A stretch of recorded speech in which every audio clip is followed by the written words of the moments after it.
Hey, what's up, everyone? This is Jeremy, founder of QuickMail.io.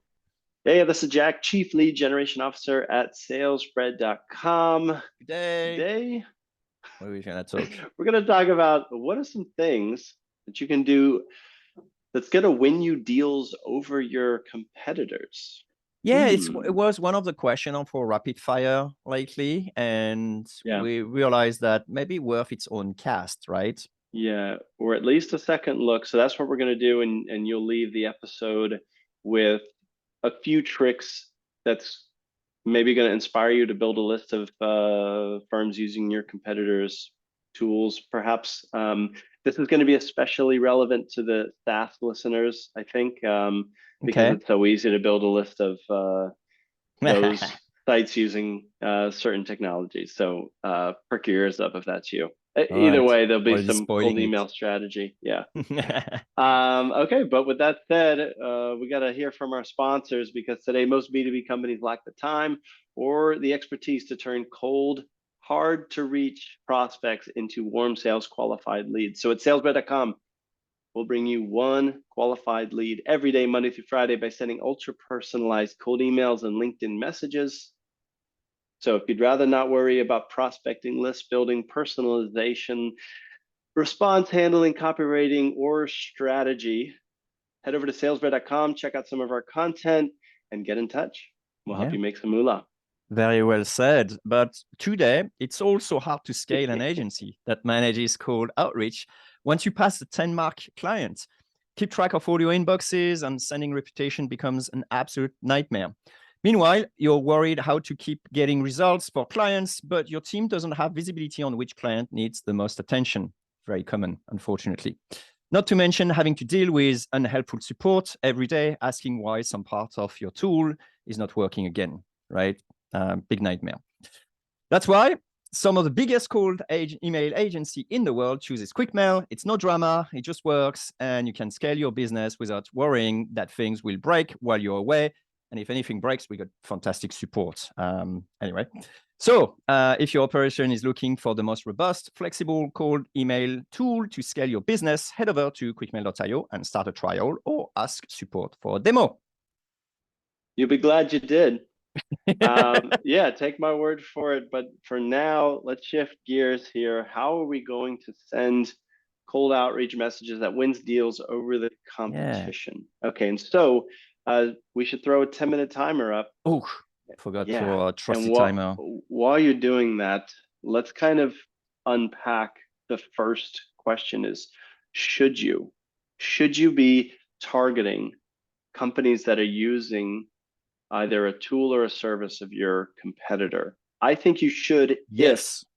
if there is a very good reason why that company should be switching, right? So better service, better support, saving money, saving time. Something is significantly better. If it's a Coke versus Pepsi, I wouldn't bother. It's going to be too hard to win someone over because there is such a thing called switching costs. Yes. What I would say is that as your salespeople, maybe there is one competitor that is switching over all the time, and for certain reason, like we do have one. Like Genius. whenever we ask, oh, what tool are you currently using? And whenever they mention this competitor, we say like, okay, you're gonna love switching. Here's why. And then we just basically bubble up all the problem that the other have experienced, and now they're happy with QuickMail. And it's just like such an easy win. So in this case, it does make sense to build a list of those, users of that competitor and Yeah, just go at them, right? it's so smart, Jeremy. And I think out of the gates, you might have given away the. I mean, Oh, if that's the that's only it. nugget, Eight I'm minutes happy. 50. No, seriously, what's the first insight? Don't try and just find every single competitor and with equal prioritization, Correct. reach out to every user of that. Why? That's a bad idea. If you want the best results, figure out which inbound leads or what your sales team is saying. That's going to inspire easy wins. Um, so that's wonderful. Now, yeah, You know what? Actually, I discussed that with one of my friends, and I was like, "Oh, that's easy. We're not going after this competitor anymore because every time we win deals, so we don't really have to do any work there." And he told me, "Jeremy, you're stupid. Just just double down on them, just go. And I'm like, oh yeah, that was stupid. Let's just go and crush them, because that's such an easy thing. Like, why should Yeah, I stop? It doesn't make sense. So go after them. 100%. If you know you're gonna win the deal, just go. It's war. And keep in mind, I like how that's informed by what's already been going on at your company. You've noticed a trend, that's going to inform which competitor you should be targeting. Correct. Now, okay, other signals that'll help you figure out which competitor to target. This happens occasionally, but I have been a part of campaigns where it's like, okay, Jack, this competitor we just found out got acquired.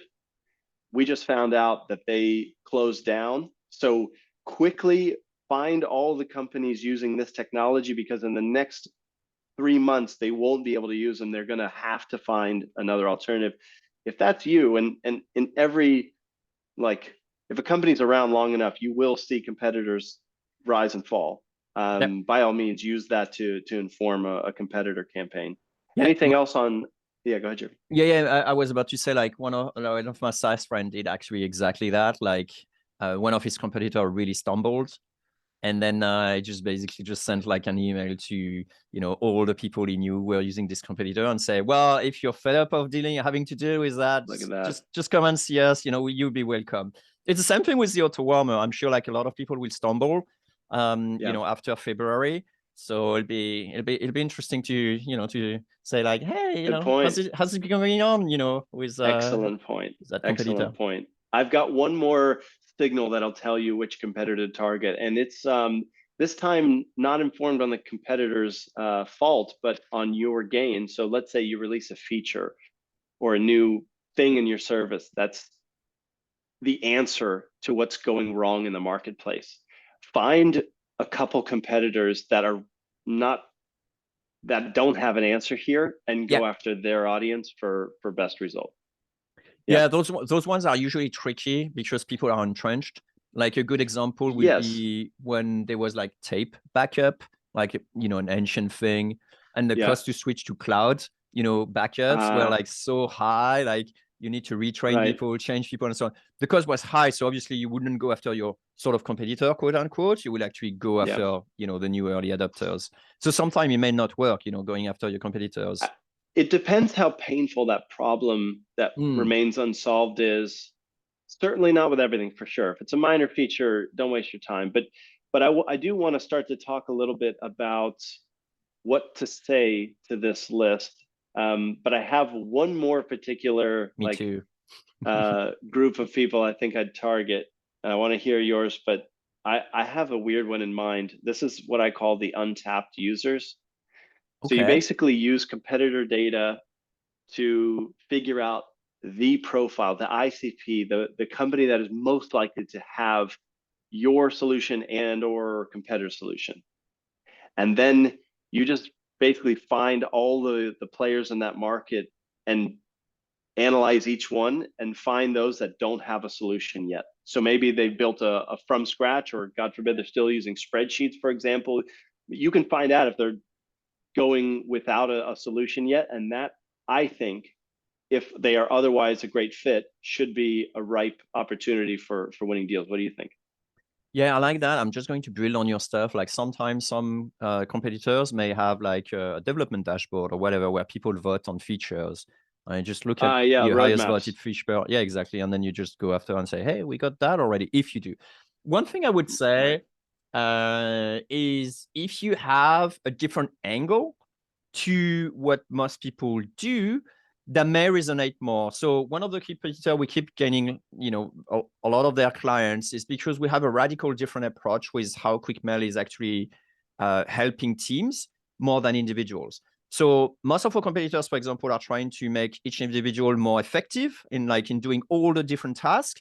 With QuickMail, it's different. We approach it as a team, and everyone in that team is specialized on one key thing, like personalization, list building, copywriting. You're right. Reply handling and all those sort of things. And that's our goal, is really to help team win. So obviously, if you have a team of specialized people, then that message will resonate way more. And they may use an alternative system, but it doesn't suit them as well. You know what I mean? And so when they got that, it's like, oh, finally someone who gets me. and then they will switch. So if you manage to have this ability to have a different positioning in your market that actually will resonate more, then that's also a good idea to go ahead and win people by just making it more obvious to them. I love that. Now let's talk about what to say when you do reach out, because I think we've got some really good lists here. I've got a template I've been using, and it works really nicely if you are addressing a pain point. Something like, imagine there's an unmet need in the marketplace that you solve. Here's what I've been sending, and it does work really nicely. Want You to just switch write, question mark? No, you're kidding. if so, If send only. credit card. If Yeah. only. Yeah, exactly. It's like this. How are you dealing with X? Question mark, PS, I'm asking because, and then you explain Nice. why. That's it. Like, and my best advice is you just keep it very not salesy. You just want to hit on, like, how's the challenge? PS, I fixed it. That's it, like, just, but the less salesy, the better, because if they're feeling the pain, that's going to pick their ears up.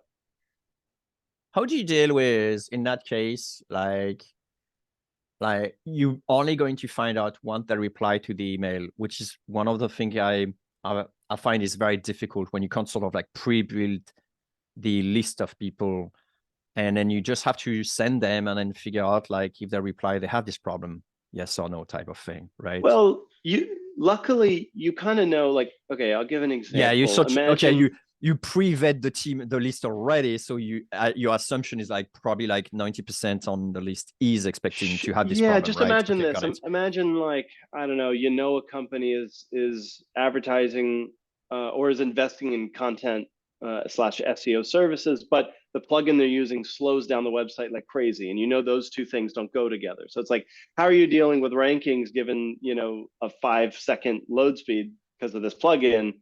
PS, you can see where we it have goes, a bit of right? yeah, I love it. It's actually pretty good. Like, do you think it's worth then having a discussion, to see, like, is that something you will consider trying this year?